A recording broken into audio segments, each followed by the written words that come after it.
Hello student, आप सभी student को एजेंट आर्ट्स एकेडमी पे स्वागत है।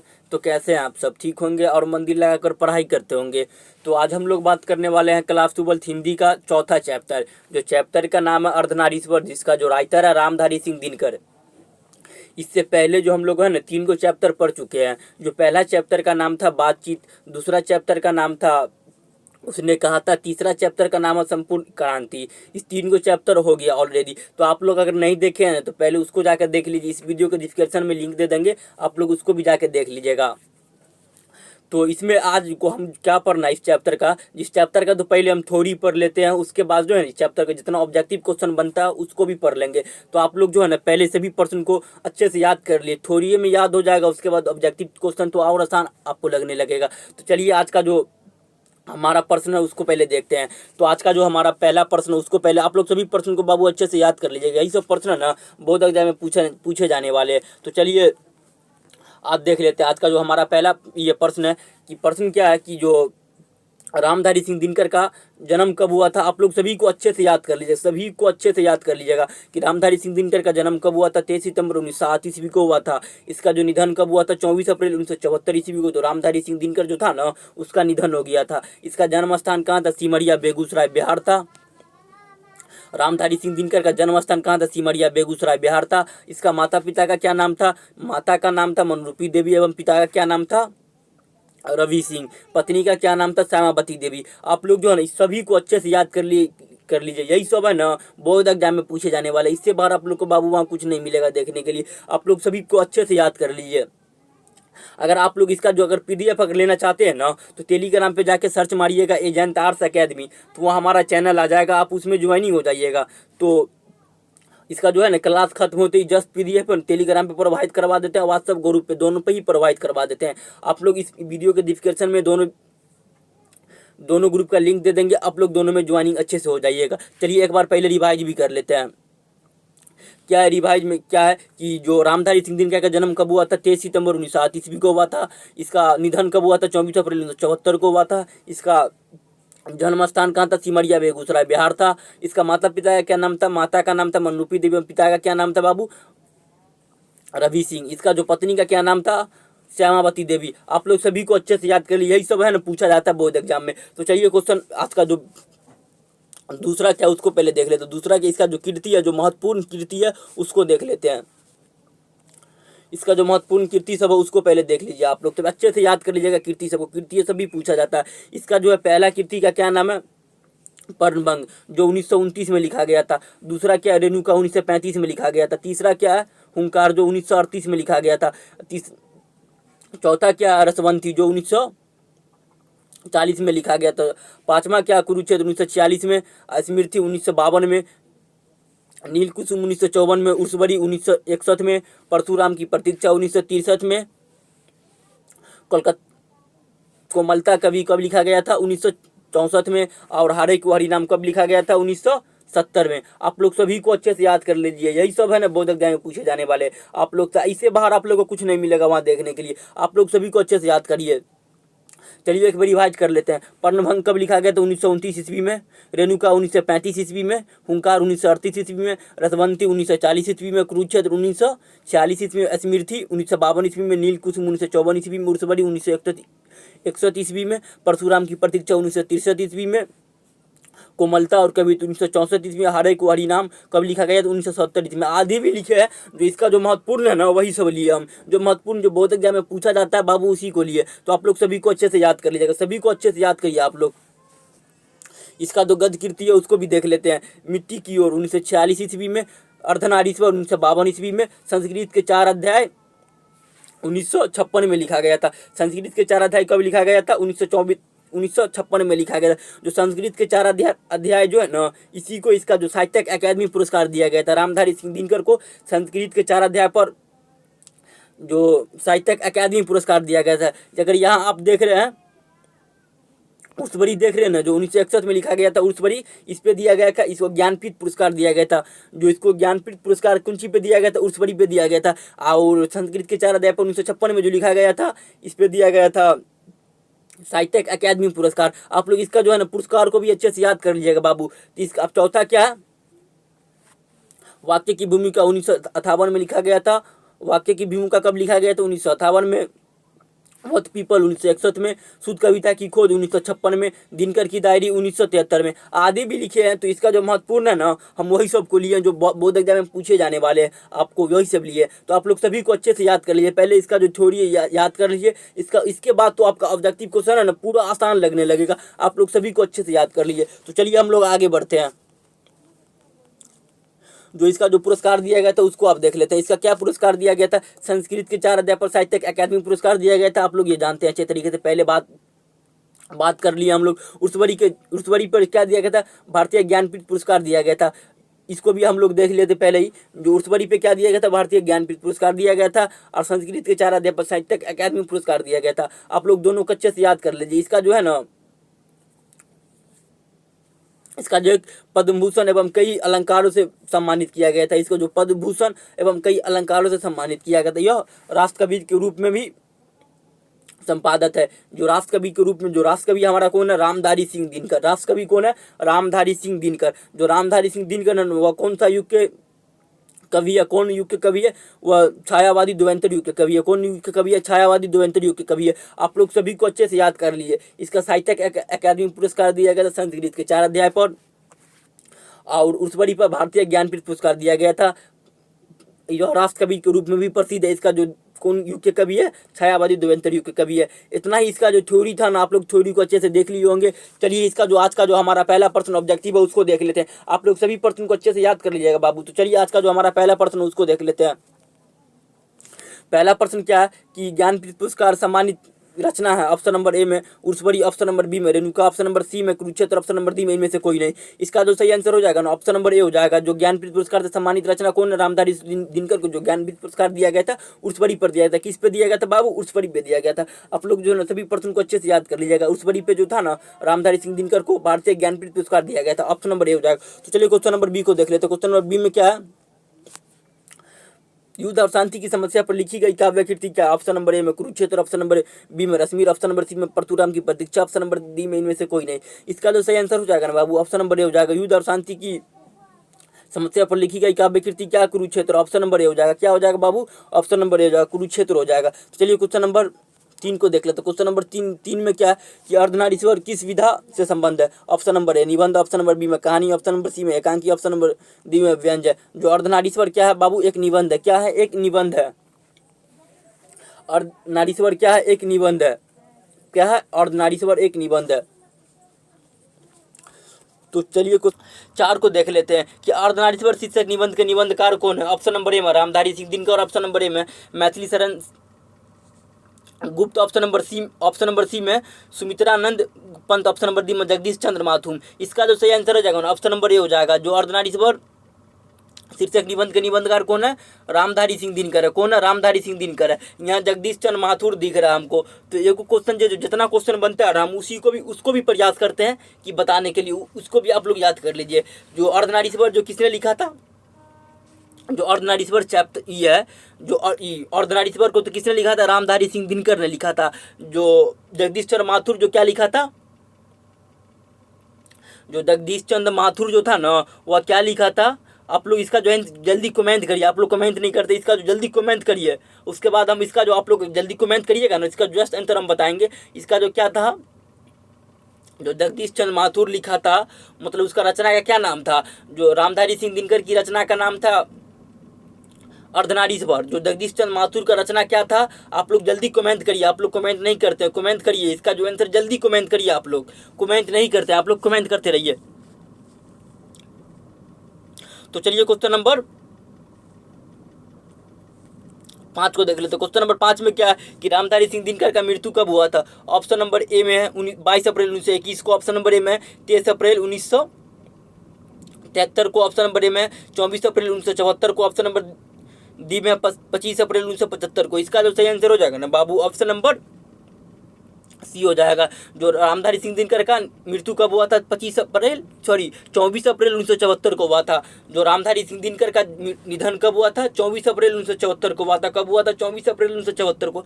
रामधारी सिंह दिनकर का निधन कब हुआ था? 24 अप्रैल 1974 को। जिसका जो आंसर जल्दी कमेंट करिए आप लोग। आप लोग जो है ना जल्दी कमेंट करिए, जल्दी कमेंट करिए। आप लोग कमेंट नहीं करते आंसर, जल्दी कमेंट करिए। जो रामधारी दिनकर का निधन कब हुआ था? 24 अप्रैल 1974 ईस्वी को। आप लोग जो है ना जल्दी इसका आंसर कमेंट में लिखिए, कमेंट नहीं करते आप लोग। और जो जगदीश चंद्र माथुर जो रचना किया था उसका रचना का नाम भी आप लोग जल्दी कमेंट में लिखिए, कमेंट में लिखिए।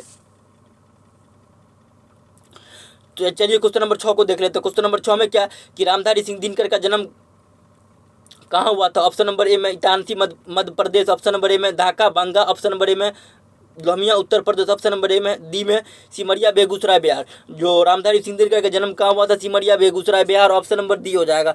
जो रामधारी सिंह दिनकर का जन्म कहाँ हुआ था बाबू?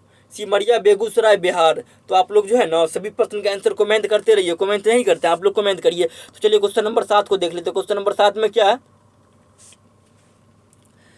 कि दिनकर जी को किस पुस्तक पर साहित्य अकादमी पुरस्कार मिला था? ऑप्शन नंबर ए में अर्धनारीश्वर, ऑप्शन नंबर बी में शुद्ध कविता की खोज, ऑप्शन नंबर ए में संस्कृत की 4 अध्याय, ऑप्शन नंबर ए में दिनकर की डायरी। इसका जो सही आंसर ऑप्शन नंबर डी हो जाएगा। जो संस्कृत के 4 अध्याय था ना वो रामधारी सिंह दिनकर को साहित्य अकादमी पुरस्कार मिला था। किस पे मिला था? संस्कृत के 4 अध्याय पे जो रामधारी सिंह दिनकर को क्या मिला था? साहित्य अकादमी पुरस्कार मिला था। तो चलिए क्वेश्चन नंबर 8 को देख लेते हैं। आप लोग सभी प्रश्न के आंसर जो है ना कमेंट करिए, जल्दी कमेंट करिए। तो इसका जो अब चलिए क्वेश्चन नंबर 8 को देख लेते हैं। क्वेश्चन नंबर 8 में क्या है? दिनकर के कौन सा पुरस्कार मिला था? ऑप्शन नंबर ए में भूषण, ऑप्शन नंबर बी में पद्म भूषण, ऑप्शन नंबर सी में पद्मश्री, ऑप्शन नंबर डी में इनमें से कोई नहीं। इसका जो सही आंसर हो जाएगा ना बाबू ऑप्शन नंबर बी हो जाएगा। जो दिनकर को कौन सा पुरस्कार मिला था? पद्म भूषण मिला था। क्या मिला था? पद्म भूषण मिला था। ऑप्शन नंबर बी हो जाएगा। क्या मिला था? पद्म भूषण मिला था। ऑप्शन नंबर हो जाएगा। दिनकर को कौन सा पुरस्कार मिला था? पद्म भूषण मिला था। तो इसका जो आंसर है ना जल्दी कमेंट लिखिए। आप लोग जल्दी कमेंट करिए, आप लोग कमेंट नहीं करते, कमेंट करते रहिए। तो चलिए क्वेश्चन नंबर 9 को देख लेते हैं। क्वेश्चन नंबर 9 में क्या कि रामधारी सिंह दिनकर जो था ना किस युग के कवि थे? ऑप्शन नंबर ए में द्विवेदी युग, ऑप्शन नंबर ए में छायावादी युग, ऑप्शन नंबर बी में छायावादी द्वंद्वांतर युग, ऑप्शन नंबर डी में भारतीय व्यंग्य युग। इसका जो सही आंसर हो जाएगा ना ऑप्शन नंबर सी हो जाएगा। जो रामधारी सिंह दिनकर जो था ना वो किस युग से था? छायावादी द्वंद्वांतर युग से था। ऑप्शन नंबर सी हो जाएगा, ऑप्शन नंबर सी हो जाएगा क्वेश्चन नंबर 9 का ऑप्शन नंबर सी। आप लोग सभी प्रश्न के आंसर कमेंट करिए, कमेंट नहीं करते आप लोग कमेंट करते रहिए। तो चलिए क्वेश्चन नंबर 10 को देख लेते हैं। क्वेश्चन नंबर 10 में क्या है?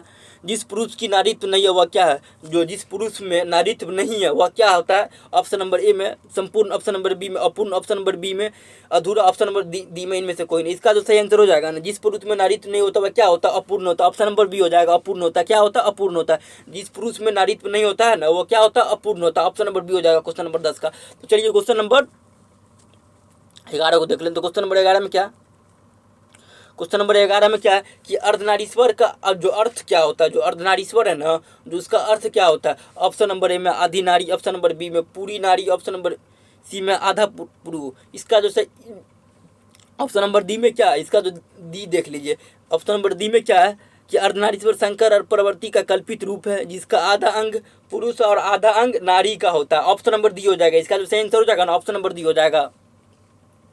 क्वेश्चन नंबर 11 का जो है ना ऑप्शन नंबर डी हो जाएगा। तो अर्धनारीश्वर का क्या अर्थ होता है? अर्धनारीश्वर जो है ना शंकर और प्रवृत्ति का कल्पित रूप है जिसका आधा अंग पुरुष का होता है, आधा अंग जो है नारी का होता है। तो ऑप्शन नंबर डी हो जाएगा। क्वेश्चन नंबर 11 का ऑप्शन नंबर डी। आप लोग जल्दी कमेंट करिए, कमेंट करिए। आप लोग कमेंट नहीं करते बाबू, कमेंट करते रहिए। तो चलिए क्वेश्चन नंबर 12 को देख लेते। क्वेश्चन नंबर 12 में क्या है? पुरुष के रूप में वक्ष बन जा जो पुरुष है ना पुरुष के रूप में तो वक्ष बन गया पर नारी को उसने क्या बना दिया? जो है ना पुरुष के रूप में जो वक्ष बन गया और नारी को उसने क्या बना दिया? ऑप्शन नंबर ए में कली, ऑप्शन नंबर बी में लम्ही, ऑप्शन नंबर सी में लता, ऑप्शन नंबर डी में छाया। इसका जो सही आंसर हो जाएगा ना option number option number D हो जाएगा। क्या हो जाएगा? छाया हो जाएगा। क्वेश्चन नंबर कितना है? 12 का ऑप्शन नंबर डी हो जाएगा। क्या हो जाएगा? छाया हो जाएगा। क्या हो जाएगा बाबू? ऑप्शन नंबर डी हो जाएगा। क्या हो जाएगा? छाया हो जाएगा। तो आप लोग जल्दी इसका जो है ना कमेंट करिए। आप लोग जल्दी क्वेश्चन नंबर 12 का कमेंट करिए छाया। तो चलिए क्वेश्चन नंबर 13 को देख लेते हैं। क्वेश्चन नंबर 13 में क्या है कि बिहार से संबंधित जो है ना कौन रचनाकार थे? ऑप्शन नंबर ए में Mohan Rakesh, option number A में Shamsher Bahadur Singh, option number B में Ramdhari Singh Dinkar, option number D में इनमें से कोई नहीं। जो बिहार से संबंधित थे ना वो कौन थे? रामधारी सिंह दिनकर थे। ऑप्शन नंबर सी हो जाएगा। जो बिहार के जो संबंध थे ना वह कौन थे? रामधारी सिंह दिनकर। इसका जन्म ही हुआ था सिमरिया बेगूसराय बिहार में हुआ था। जो रामधारी सिंह दिनकर का जन्म कहाँ हुआ था बाबू? सिमरिया बेगूसराय बिहार में हुआ था। तो चलिए क्वेश्चन नंबर 14 को देख लेते हैं। आप लोग सभी प्रश्न का आंसर कमेंट करिए, कमेंट करते रहिए। आप लोग लाइक कर दीजिए, आप लोग एक बार शेयर करिए जल्दी से, आप लोग जल्दी एक बार शेयर कर दीजिए, शेयर करिए जल्दी। तो चलिए क्वेश्चन नंबर 14 को देख लेते हैं। क्वेश्चन नंबर 14 में क्या है कि पराधीनता के कारण नारी अपने अस्तित्व को अधिकारियों के नहीं रहो, यह कथन किस बात से संबंधित है? जो है ना, क्वेश्चन नंबर 14 में क्या है कि पराधीनता के कारण नारी अपने अस्तित्व के अधिकारियों के नहीं रही, यह कथन किस बात से संबंधित है? ऑप्शन नंबर में हंसते हुए मेरा अकेलापन, औषधा नीरा, ऑप्शन नंबर ए में है संपूर्ण क्रांति, ऑप्शन नंबर डी में है अर्धनारीश्वर। इसका जो सही आंसर हो जाएगा ना, ऑप्शन नंबर डी हो जाएगा। ऑप्शन नंबर डी हो जाएगा। क्या हो जाएगा? ऑप्शन नंबर डी हो जाएगा। क्वेश्चन नंबर 14 का ऑप्शन नंबर डी हो जाएगा। पराधीनता के कारण नारी अपने अस्तित्व के अधिकारियों नहीं रही, यह कथन किस बात से संबंधित है? अर्धनारीश्वर से संबंधित है। अगर आप लोग एक ट्रिक भी याद करिए, एक ट्रिक याद करिए, अगर किसी भी लाइन में नारी और जो पुरुष आ गया ना, किसी भी लाइन में, आप लोग यहाँ एक ट्रिक से याद कर लीजिएगा। अगर लाइन दे देगा, आप लोग से पूछेगा यह कौन लेखक का नाम पूछ लेगा या चैप्टर का नाम पूछ लेगा। अगर किसी भी पाठ में लाइन में अगर आ गया ना नारी या पुरुष, तो वहाँ समझ लेना अगर चैप्टर जो होगा अर्धनारीश्वर होगा, जिसका अगर राइटर का नाम पूछ लेगा तो रामधारी सिंह दिनकर होगा। नारी अगर पुरुष आ गया तो पूरा जो बुक है ना दिगंत में नारी और पुरुष का एक ही चैप्टर में ज़्यादा तो बात हुआ है, अर्धनारीश्वर में ही बात हुआ है। अगर नारी पुरुष आ गया ना, एक ट्रिक याद कर लीजिए, ट्रिक है तो याद कर लीजिए। नारी अगर पुरुष किसी लाइन में आ गया, अगर पूछ रहा आपसे कि राइटर या चैप्टर का नाम, तो राइटर हो जाएगा रामधारी सिंह दिनकर, चैप्टर क्या हो जाएगा? अर्धनारीश्वर। आई होप ये ट्रिक आपको अच्छे से याद हो गया होगा, समझ में आ गया होगा। तो इसका जो है ना 3-4 और है लेखक का नाम। तो हंसते हुए मेरा अकेलापन किसका लेखक है? मलियज का लेखक। किसका है? मलियज का। औषधा नीरा जगदीश चंद्र माथुर। यह किसने लिखा है? औषधा नीरा को जगदीश चंद्र माथुर ने लिखा है। जो हम आप लोग को होमवर्क दिए थे पिछले में, क्वेश्चन नंबर 4 या 5 में होमवर्क दिए थे। औषधा नीरा के लेखक कौन है? जगदीश चंद्र माथुर है। कौन है? जगदीश चंद्र माथुर है। संपूर्ण क्रांति कौन है? जयप्रकाश नारायण। जो और अर्धनारीश्वर तो आप लोग जानते ही हैं, अर्धनारीश्वर जो रामधारी सिंह दिनकर लिखा। इस चारों का जो है ना राइटर का नाम आप लोग को याद करना ही है। हंसते हुए मेरा अकेलापन मलियज, औषधा नीरा जगदीश चंद्र माथुर।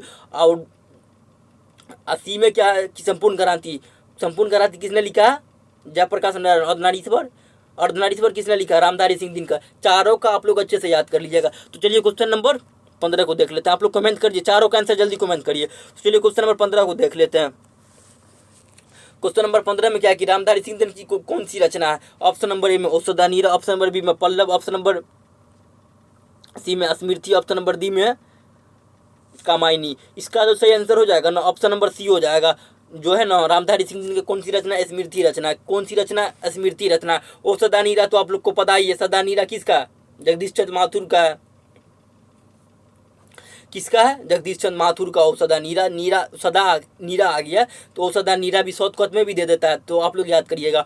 तो रामधारी सिंह दिनकर कौन सी रचना? स्मृति, ऑप्शन नंबर सी हो जाएगा। तो चलिए क्वेश्चन नंबर 16 को देख लेते हैं। क्वेश्चन नंबर 16 में क्या है कि गंगारी कौन थी? ऑप्शन नंबर ए में कृष्णा की माँ थी, ऑप्शन नंबर बी में अर्जुन की माँ थी, ऑप्शन नंबर सी में योरोधन की माँ थी, ऑप्शन नंबर सी में बलराम की माँ थी। इसका जो सही आंसर हो जाएगा ना बाबू, ऑप्शन नंबर सी हो जाएगा। जो गंगारी कौन थी? योरियोधन की माँ थी। कौन थी गंगारी? योरियोधन की माँ थी। ऑप्शन नंबर सी हो जाएगा क्वेश्चन नंबर 16 का। तो चलिए क्वेश्चन नंबर 17 को देख लेते हैं। आप लोग सभी प्रश्न के आंसर कमेंट करते रहिए बाबू, कमेंट करते रहिए।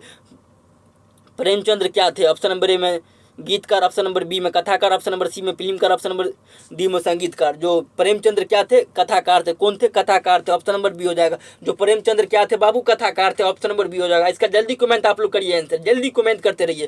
क्वेश्चन नंबर 17 का ऑप्शन नंबर बी कमेंट करिए, जल्दी कमेंट करिए। तो चलिए क्वेश्चन नंबर 18 को देख लेते हैं। क्वेश्चन नंबर 18 में क्या कौन सी कृति रामधारी सिंह के द्वारा लिखित है? ऑप्शन नंबर ए में कविता के नए प्रतिमान, ऑप्शन नंबर बी में शुद्ध कविता की खोज, ऑप्शन नंबर बी में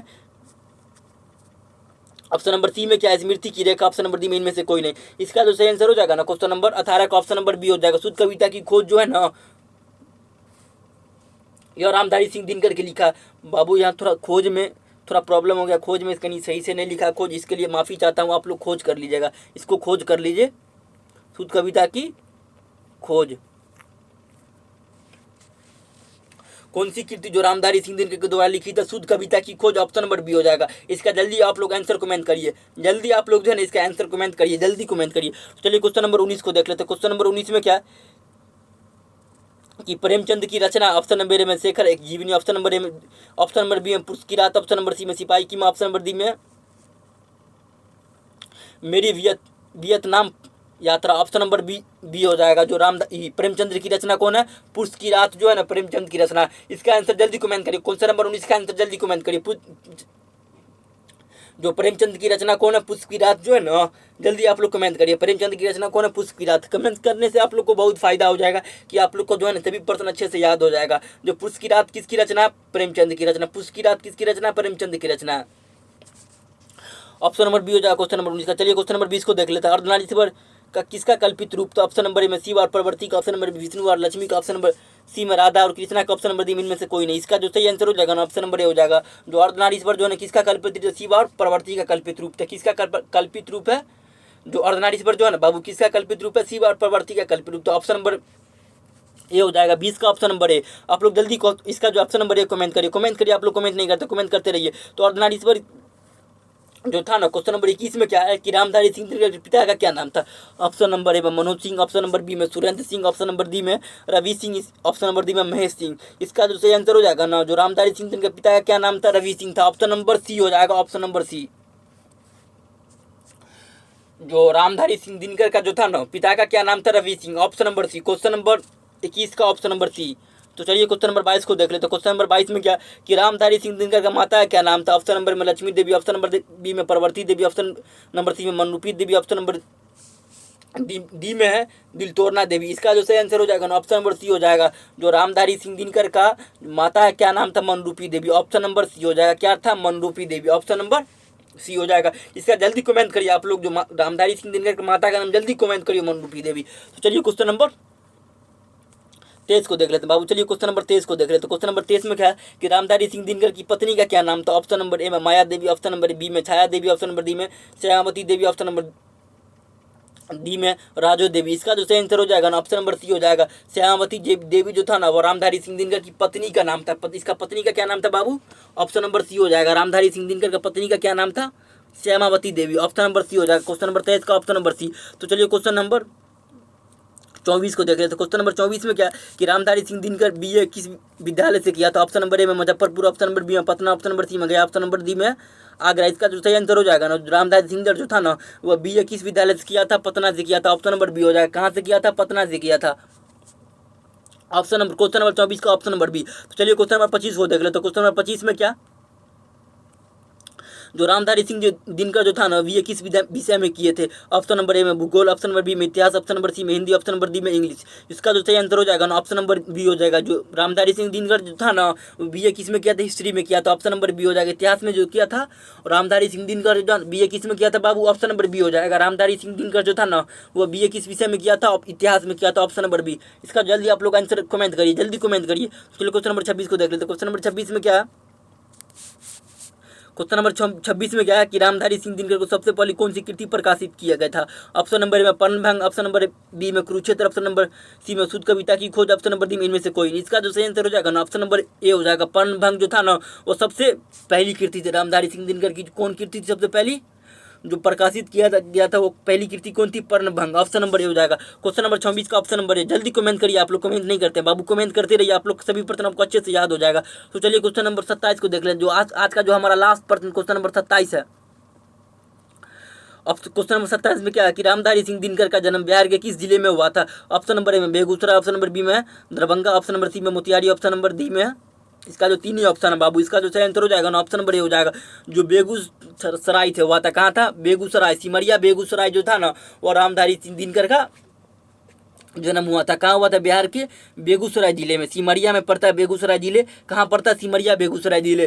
तो इसका जो आंसर ऑप्शन नंबर ए, क्वेश्चन नंबर 27 का ऑप्शन नंबर ए हो जाएगा। आप लोग सभी प्रश्न को आप बहुत अच्छे से याद कर लीजिएगा बाबू। यही सब प्रश्न है ना बोर्ड एग्जाम में पूछा जाने वाला। इससे बार आप लोग को बाबू कोई प्रश्न नहीं मिलेगा बोर्ड एग्जाम में देखने के लिए। तो आप लोग जो है ना सभी प्रश्न को अच्छे से याद कर लीजिएगा। यही सब प्रश्न बोर्ड एग्जाम में पूछे जाने वाला।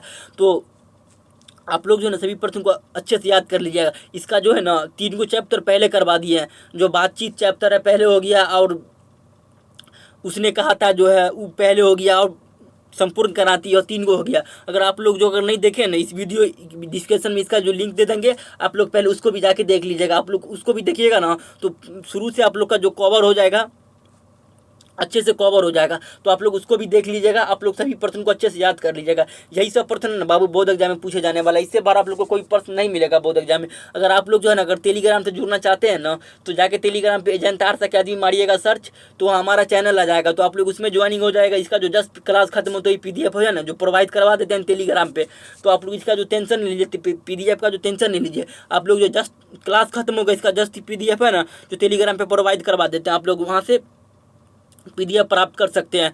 अगर व्हाट्सअप से भी कर सकते हैं, इस वीडियो के डिस्क्रिप्शन में लिंक दे देंगे व्हाट्सअप का, तो आप लोग उसमें भी जा सकते हैं, या मोबाइल नंबर दे देंगे। आप लोग इस पर मैसेज करिएगा ना तो आप लोग को हम व्हाट्सअप ग्रुप में ज्वाइनिंग कर देंगे। तो आप लोग इसके लिए टेंशन नहीं लीजिए बाबू, आप लोग मंदिर लगाकर पढ़ते रहिए। Thank you for watching by agent arts academy. जय हिंद, जय भारत। चलिए मिलते हैं फिर अगले क्लास में।